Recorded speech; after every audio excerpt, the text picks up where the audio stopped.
오늘 함께 나눌 말씀의 제목은 요한의 아들 시모나입니다. 다 같이 함께 따라합시다. 요한의 아들 시모나. 여러분, 요한의 아들 시몬은 누구를 가리키죠? 요한의 아들 시몬, 베드로를 가리킵니다. 그렇죠? 예수님의 수제자 베드로를 말합니다. 예수님께서 베드로에게 뭐라고 말씀하십니까? 요한의 아들 시몬아, 네가 나를 사랑하느냐? 네가 나를 사랑하냐? 이 질문을 3번씩이나 계속하고 계십니다. 사랑하는 성도 여러분, 추석 명절 연휴에 그 연휴가 지금 계속 이어지고 있어요. 조금 전에 서로 인사하는 걸 들어보니까 추석 잘 보내셨어요? 그랬더니 잘 보내고 있어요. 그러더라고요. 아직도 진행 중이라는 겁니다. 맞아요. 그러다 보니까 오늘도 많은 분들이 나오지 못했어요. 그럼에도 불구하고 거룩한 주일에 주님 전에 나와서 예배드리고 있는 저와 이런 모두에게 한가위의 풍성한 은혜와 복이 강권적으로 임하시기를 예수님의 이름으로 간절히 축원합니다. 그런데 여러분, 한가위가 무슨 뜻이죠? 한가위. 한이 무슨 뜻이죠? 한? 일부랑 다르네. 일부는 잘 모르더라고요. 이 한이란 말은 크다는 뜻이에요. 그래서 대전을 한밭이라고 말하잖아요. 큰 밭이 대전. 그러니까 대전에 큰 밭이 많았나 봐요. 그래서 한밭이라고 부르고, 여러분, 일산이 옛말이 뭔지 아세요? 한매예요. 한매. 한일자도 크다는 뜻이 있어요. 그래서 일산을 한매. 그래서 여러분, 한매 초등학교가 있어요. 일산에. 그 정도는 알고 계셔야죠. 일산에 사는데 한이 무슨 뜻인지도 모르면 안 되잖아요. 이 한이란 말은 크다는 뜻입니다. 가위는 뭐죠? 가위? 가위입니까? 맞아요. 가운데라는 뜻이에요. 가운데.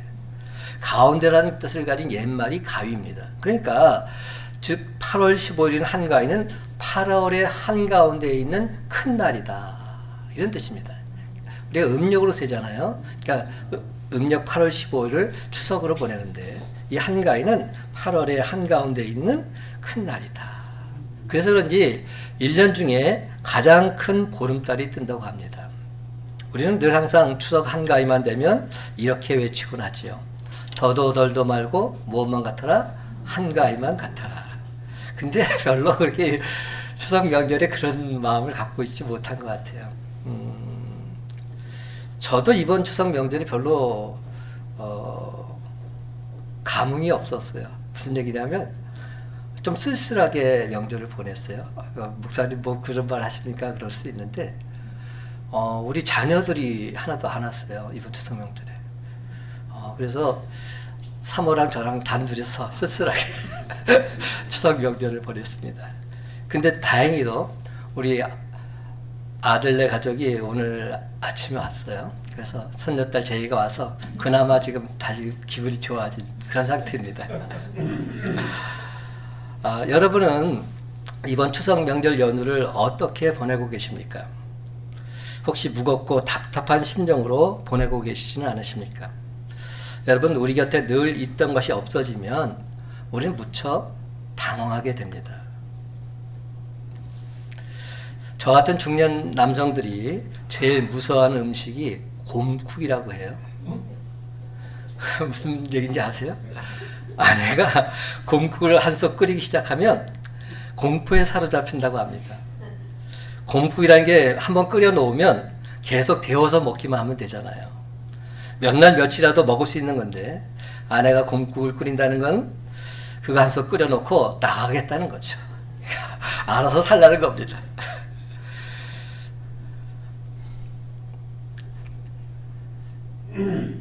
아내가 며칠 동안 그렇게 밖에 나가 있는 게 그렇게 공포스럽고 무서울까요? 어떤 분들은 속으로 자유다, 쾌재를 부른다고 하는데 저 같은 사람들은 뭐 제대로 할 줄 아는 게 별로 없어요. 그러니까 항상 불안하고 힘이 듭니다.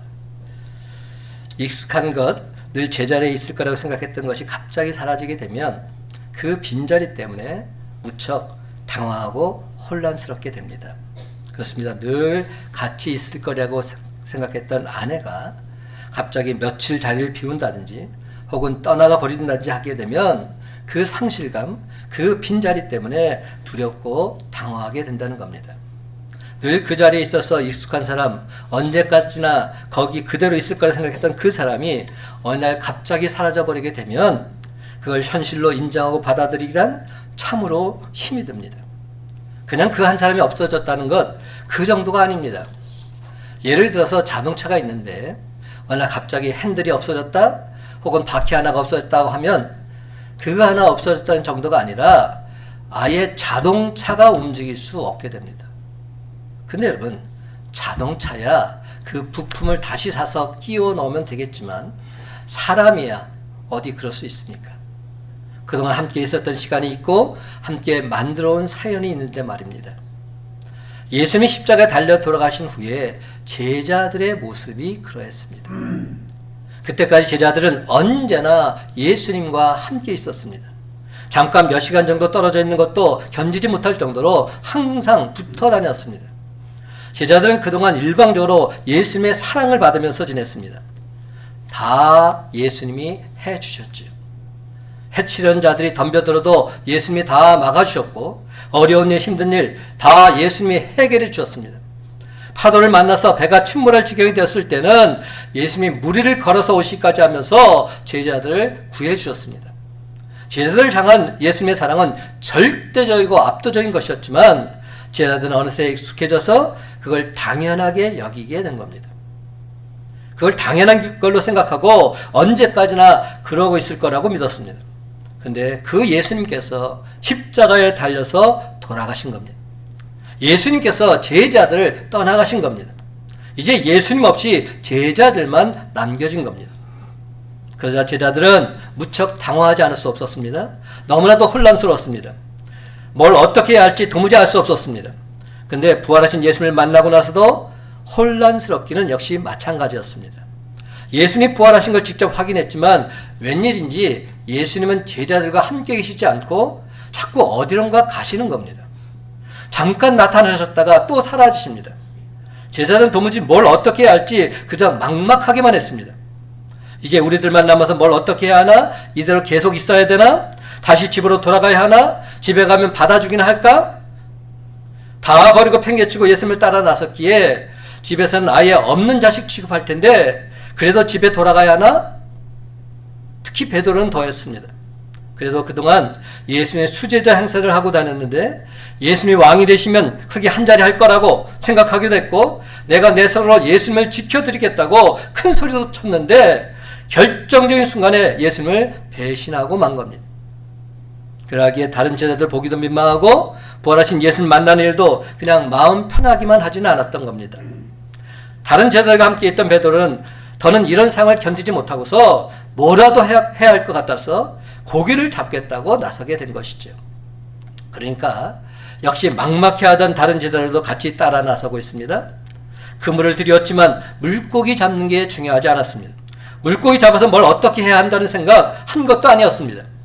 그렇게라도 해야 잊을 것 같아서, 그렇게라도 하지 않으면 견딜 수 없을 것 같아서, 그렇게라도 해야 이 답답한 상황을 벗어날 것 같아서 그냥 배 타고 고기 잡으러 나가자고 했던 것이지요. 여러분, 예수님께서 제자들에게 직접 부활한 몸을 보이시며 말씀해 주셨다면 그들은 바깥 세상에 뛰쳐나가서 예수님 부활하셨습니다. 예수님이 사망 권세 이기시고 다시 살아나셨습니다. 목숨 걸고 예수 부활을 전하는 전도자가 되어야 마땅합니다. 근데 지금 예수님의 제자들은 너무나 어이없게도 예수님 만나기 이전의 상태로 되돌아가 있는 것입니다. 2절과 3절 말씀입니다. 요한복음 21장 2절과 3절 제가 있습니다. 시몬 베드로와 디두모라 하는 도마와 갈릴리 가는 사람 나다나엘과 세베대의 아들들과 또 다른 제자들이 함께 있더니 시몬 베드로가 나는 물고기 잡으러 가노라 하니 그들이 우리도 함께 가겠다 하고 나가서 배에 올랐으나 그날 밤에 아무것도 잡지 못하였더니 참으로 한심하기 짝이 없는 제자들입니다. 3년 동안이나 예수님과 동행하면서 수많은 기사이적을 경험했음에도 예수님께서 가장 힘들고 어려울 때는 뿔뿔이 도망쳤던 제자들. 예수님께서 부활하신 후 갈릴리에서 제자들에게 다시금 나타나셔서 부활의 확신을 심어주셨건만 그럼에도 불구하고 제자들은 그 예수님을 전하기는커녕 지금 원래 세상에서 살던 모습 그대로 되돌아가 있었던 겁니다. 근데 공교롭게도 그날따라 고기가 잡히질 않습니다. 밤새도록 그물을 던졌지만 고기를 단 한 마리도 잡지 못한 겁니다. 그러니까 더욱 어색해졌지요.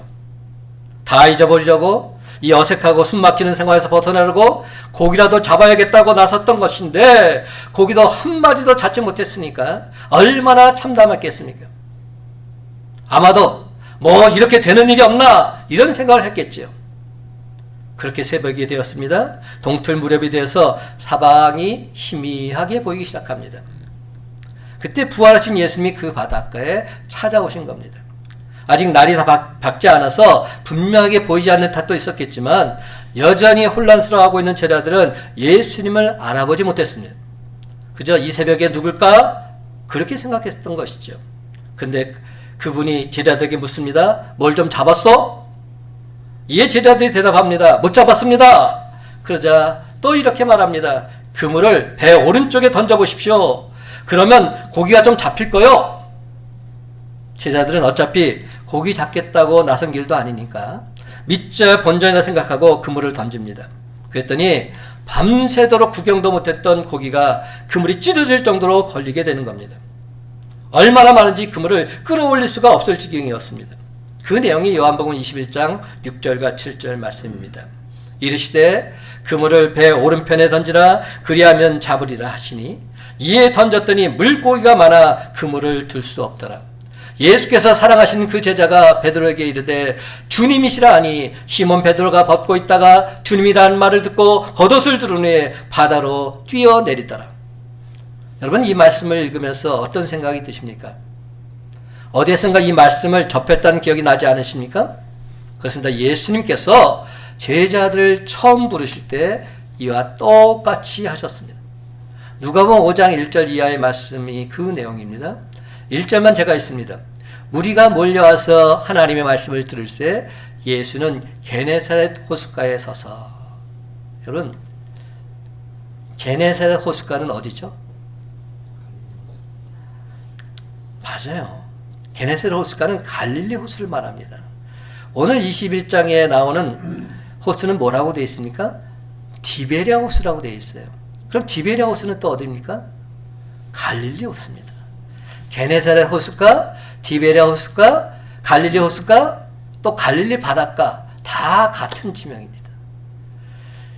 그러니까 바다는 아닌데 워낙 크니까 바다라고 부르게 된 거죠. 그래서 우리가 갈릴리 바다 이렇게 말하고 있는 거예요. 막혀있기 때문에 바다는 아닌 것이에요. 호수예요. 근데 게네사렛, 디베랴, 갈릴리 다 동일 지명입니다. 지금 예수님께서는 처음 제자들을 부르셨던 바로 그 장소에 다시금 찾아오셔서 제자들을 만나고 계신 겁니다. 그리고 처음 만나서 행하셨던 그대로 지금 당신의 사랑하는 제자들에게 보여주고 계신 겁니다. 왜 지금 예수님께서는 처음 만났을 때 그 모습을 재현하고 계실까요? 그것은 바로 당신 제자들의 첫사랑을 회복시키기 위해서입니다. 예수님을 처음 만났을 때의 기쁨과 감격 다시금 되찾아 주시기 위해서입니다. 그제서야 제자 가운데 하나가 예수님을 알아보고 있습니다. 그가 베드로에게 주님이시다 말하니까 베드로는 확인하고 뭐고 할 것도 없이 무작정 바다로 뛰어들고 있습니다. 고기가 문제가 아니었습니다. 이 당초 고기는 잡으나 못 잡으나 그만이었습니다. 베드로에게 있어서 또 다른 제자들에게 있어서 필요했던 것은 바로 예수님이었습니다. 그들은 물고기가 아니라 예수님이 필요했습니다. 이게 다 예수님이 함께 계시지 않아서 생긴 일들이었기 때문에 예수님이 오셨으니까 그걸로 그들은 충분했습니다. 다른 그 무엇이 전혀 필요하지 않았습니다. 예수님이 오셨는데 고기를 챙기고 그물을 챙기고 할 여유가 없었던 겁니다. 그렇습니다. 여러분 내 인생에 있어서 참으로 중요한 것은 예수님은 나를 끝까지 사랑하신다는 바로 이 사실을 아는 것입니다. 그렇습니다. 예수님은 나를 끝까지 사랑하십니다. 누가 뭐라 해도 예수님은 나를 끝까지 사랑하십니다. 박노해라는 시인이 쓴 젖은 등산화라는 글이 있어요. 그 글을 제가 좀 읽어볼게요. 이런 내용입니다. 언젠가 어떤 사진 한 장을 보고 얼어붙듯 묵상에 잠긴 적이 있었습니다. 등산화를 가슴에 꼭 끌어안고서 얼어 죽은 어느 등반대어들의 처절한 죽음을 기록한 한 장의 사진이었습니다.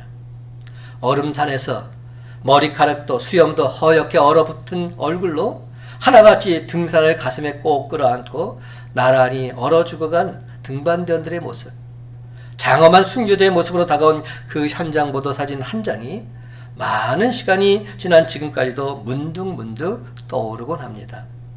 지금 우리도 저마다 어딘가를 향해서 오르고 있고 그 길에서 죽어갑니다. 내일 또 내일 아침이면 우리도 죽어 있을 것입니다. 나 무엇을 가슴에 꼭 끌어안고 죽어 있을 텐가.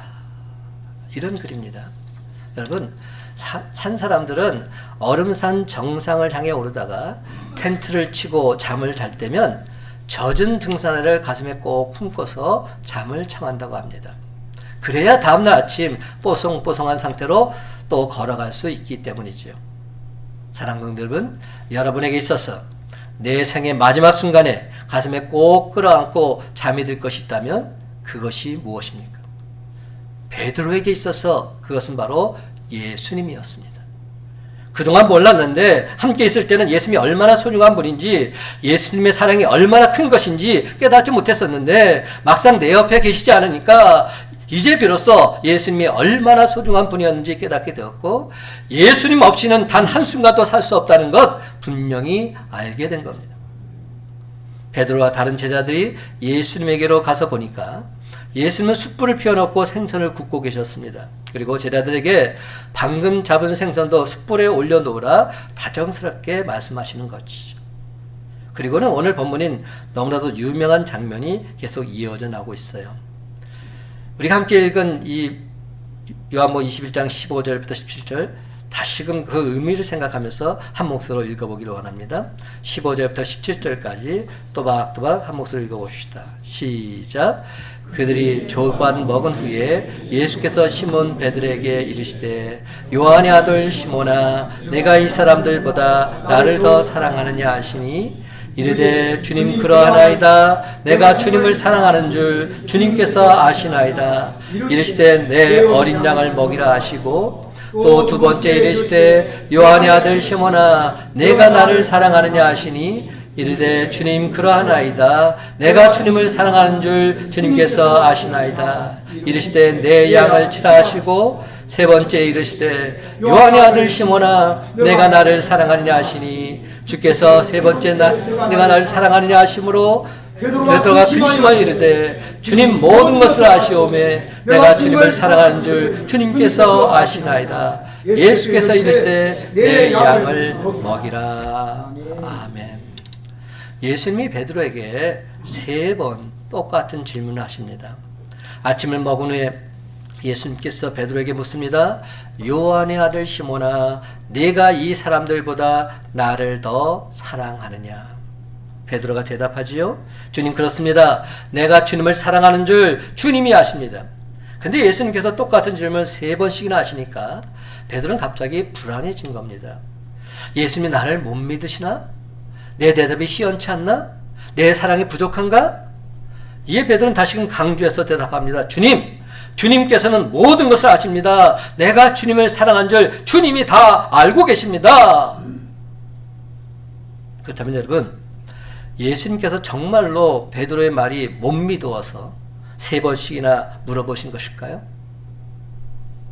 아니면 베드로가 예수님을 3번 모른다 부인했기 때문에 그걸 벌충하시느라고 예수님께서 지금 3번 물으신 것일까요?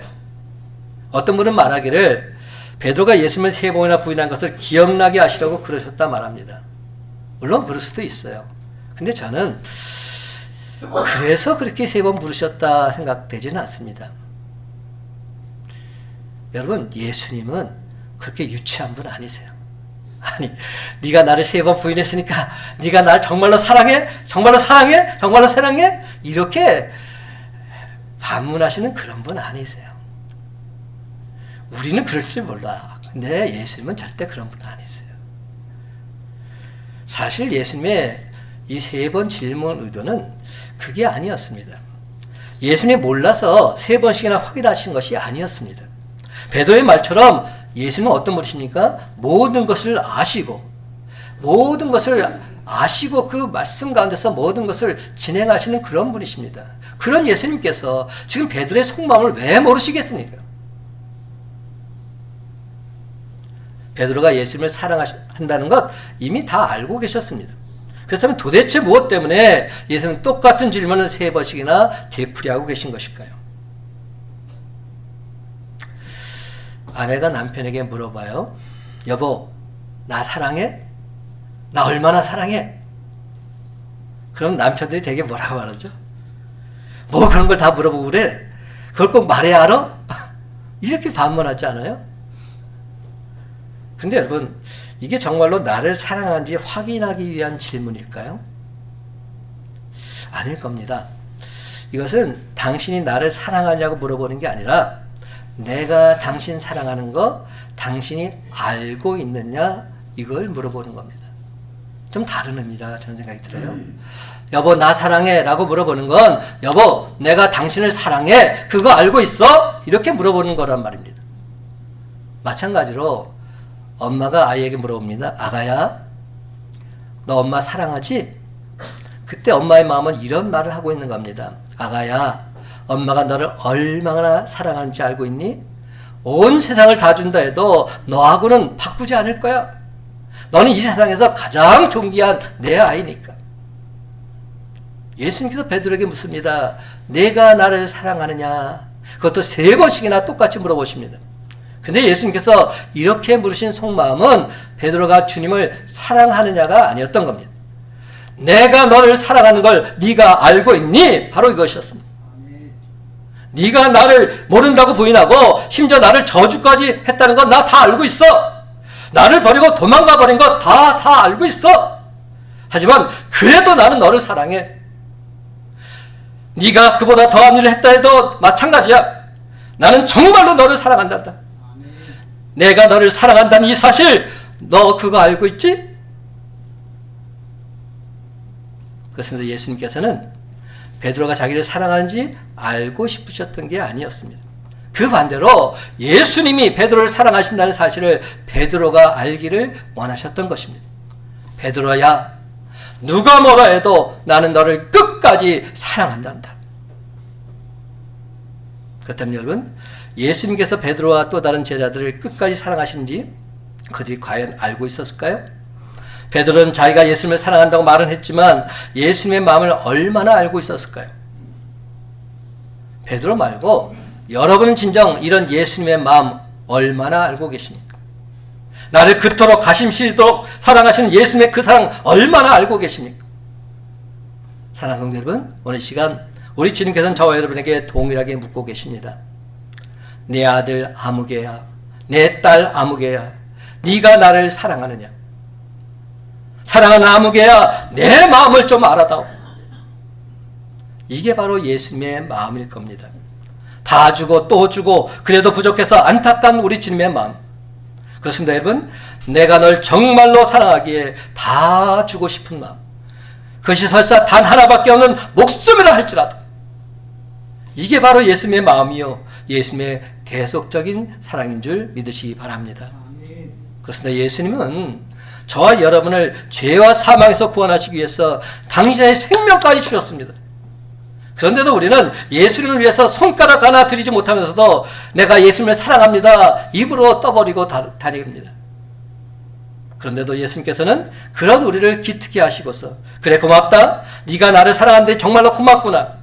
근데 너 그거 알고 있니? 내가 너를 얼마나 사랑하는지, 내가 널 살리기 위해서 십자가에 죽었다는 걸 말이다. 네가 나를 사랑한다니 참으로 대견하구나. 근데 그것보다 내가 널 사랑한다는 이 사실 꼭 알아줬으면 좋겠다. 그렇습니다. 지금 예수님은 우리에게도 똑같은 질문을 하고 계십니다. 네가 나를 사랑하느냐? 내가 너를 사랑한다는 이 사실 네가 알고 있니? 우리가 때로는 예수님을 잊어버리고 예수님을 떠나고 예수님의 이름에 먹칠을 하고 정말 봐줄 수 없을 정도로 형편없는 모습으로 살아가지만 그래도 예수님은 당신이 우리를 사랑하신다는 이 사실을 저와 여러분이 알아주기를 바라십니다. 예수님을 위해서 동전 한 푼 내놓기도 아까워하는 우리지만 예수님을 위해서 내 시간을 사용하는 걸 시간 빼앗긴다고 아까워하고 예수님을 위해서 내 재능을 사용하는 걸 쓸데없는 짓이라고 무시하면서 그토록 예수님에게 매정하고 각박하게 굴지만 그럼에도 불구하고 우리를 정말로 사랑하시기에 십자가에 달려서 생명을 바친 예수님의 그 사랑을 저와 여러분이 알아주기를 바라십니다. 그렇습니다, 여러분. 우리가 세상을 사는 동안 그리고 세상을 떠난 마지막 순간까지 우리 가슴에 꼭 품고 살아야 할 것, 우리 살아가는데 다른 거 다 포기한다 해도 결단코 포기할 수 없는 가장 귀하고 소중한 것, 그것은 바로 우리를 끝까지 사랑하시는 예수님의 사랑입니다. 우리를 위해서 다 주시고 다 포기하신 예수님의 한없는 사랑입니다. 너무 익숙한 나머지 그냥 당연하다고 생각했어. 있어도 그만 없어도 그만을 생각하기 쉽지만 그러나 그것 없으면 우리가 단 한순간도 살 수 없는 것이 바로 예수님의 사랑이라는 사실을 반드시 기억하시기 바랍니다. 부모님의 사랑, 아내와 남편의 사랑은 비록 없어진다 해도 시간이 지나면 그 빈자리가 다른 그 무엇으로 채워지게 되겠지만 그러나 예수님의 사랑은 다른 그 어떤 것으로도 대신할 수 없는 그것 아니면 안 되는 것입니다. 그렇습니다. 지금 우리가 바로 그 사랑을 받고 있습니다. 그 사랑으로 예수님은 십자가에 달리셨고 그 사랑으로 예수님은 무덤을 뚫고 나오셨으며 그 사랑으로 우리는 죄와 사망에서 구원받은 줄 믿으시기 바랍니다.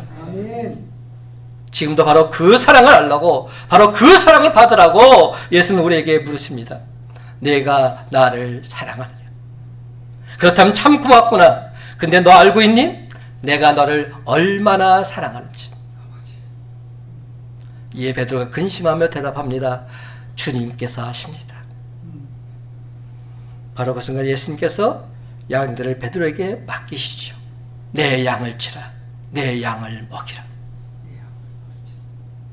베드로야, 네가 나를 사랑하느냐? 내가 널 얼마나 사랑하는지 안다면 그거면 족하단다. 바로 그 사랑으로 내 양들을 치지 않겠니? 바로 그 사랑으로 내 양들을 먹이지 않겠니? 그리고 마지막으로 베드로에게 이렇게 권면하십니다. 요한복음 21장 18절 19절 말씀. 내가 진실로 진실로 네게 이르노니 네가 젊어서는 스스로 띠뛰고 원하는 곳으로 다녔거니와 늙어서는 네 팔을 벌리리니 남이 내게 띠뛰우고 원하지 아니한 곳으로 데려가리라. 이 말씀을 하시면 베드로가 어떤 죽음으로 하나님께 영광을 돌릴 것을 가리키심이로라. 이 말씀을 하시고 베드로에게 이르시되 나를 따르라. 아멘. 예수님은 처음 베드로를 부르셨던 바로 그 호숫가에서 다시금 베드로를 제자로 부르고 계십니다. 나를 따르라. 나를 따르라. 이제 베드로는 전처럼 말만 앞세우고 나약하고 의심 많던 그런 베드로가 아닙니다. 누가복음 9장 23절과 24절 말씀입니다. 아무든지 나를 따라오려거든 자기를 부인하고 날마다 제 십자가를 지고 나를 따를 것이니라. 누구든지 제 목숨을 구원하고자 하면 잃을 것이요 누구든지 나를 위하여 제 목숨을 잃으면 구원하리라. 베드로는 예수의 바로 이 말씀을 실천하는 진정한 예수님의 수제자가 된 것입니다. 예수님께서 가이사랴 빌립보에서 제자들에게 너희는 나를 누구로 아냐 물으셨을 때 얼떨결에 고백했던 주는 그리스도시요 살아계신 하나님의 아들이십니다. 바로 이 고백이 베드로의 마음속에서 우러난 진실된 고백이 된 것입니다. 여러분, 예수님은 자기가 사랑하는 자를 끝까지 책임져 주는 그런 분이신 줄 믿으시기 바랍니다. 비록 그가 사람들이 보기에는 도저히 용서받을 수 없는 엄청난 죄를 지었다 할지라도 아무런 대가 없이 용서해 주는 그러한 분이십니다. 사랑하는 성도 여러분, 여러분도 예수님을 정말로 사랑하십니까? 예수님이 여러분을 끝까지 사랑하는 줄 알고 계십니까? 정말로 알고 계신다면 산악인이 젖은 등산화를 품에 안고 잠들듯이 우리 세상 사는 모든 날에, 아니 우리 세상 떠나는 그 마지막 순간까지 우리 주님께 그 사랑의 빚을 갚아나가야 하지 않겠습니까? 이제 사랑의 빚진 자 되어라는 시 한 편을 제가 읽어드리겠습니다. 이런 시예요. 난 오늘 또 빚쟁이가 되었습니다. 그대가 먼저 사랑을 줬기 때문입니다. 누군가를 사랑한다는 것은 마음속에 태양 하나를 가지고 있는 것입니다. 어둠은 다 사라지니까요. 누군가를 사랑한다는 것은 마음속에 샘 하나를 소유하고 있는 것입니다. 목마르지 않으니까요. 누군가를 사랑한다는 것은 마음속에 태산 하나를 품고 있는 것입니다. 바람에도 흔들리지 않으니까요. 누군가를 사랑한다는 것은 마음속에 활짝 핀 장미밭을 갖고 있는 것입니다. 주의 늘 향기가 진동하니까요. 누군가를 사랑한다는 것은 마음속에 행복의 열쇠를 쥐고 있는 것입니다. 행복이 태양처럼 가슴에 빛나고, 행복이 샘물처럼 가슴에 흐르고, 행복이 태산처럼 가슴에 머무르고, 행복이 장미밭처럼 가슴에 피어나니까요. 우리들 살아가는 동안 사랑의 빚진 자 되어 더 많은 사람들을 사랑했으면 좋겠습니다. 오늘 하루도 주님을 생각하며 길을 걸어갑니다. 이제 말씀을 맺습니다. 사랑하는 성도 여러분, 이제부터는 주님 사랑에 빚진 자답게 주님이 날 얼마나 사랑하신지 내가 잘 압니다. 나도 주님을 사랑합니다 고백하면서 만나는 사람들에게 주님 사랑을 끝까지 전하며 살아가는 저와 여러분의 복된 삶이 다 되시기를 예수님의 이름으로 간절히 축원합니다.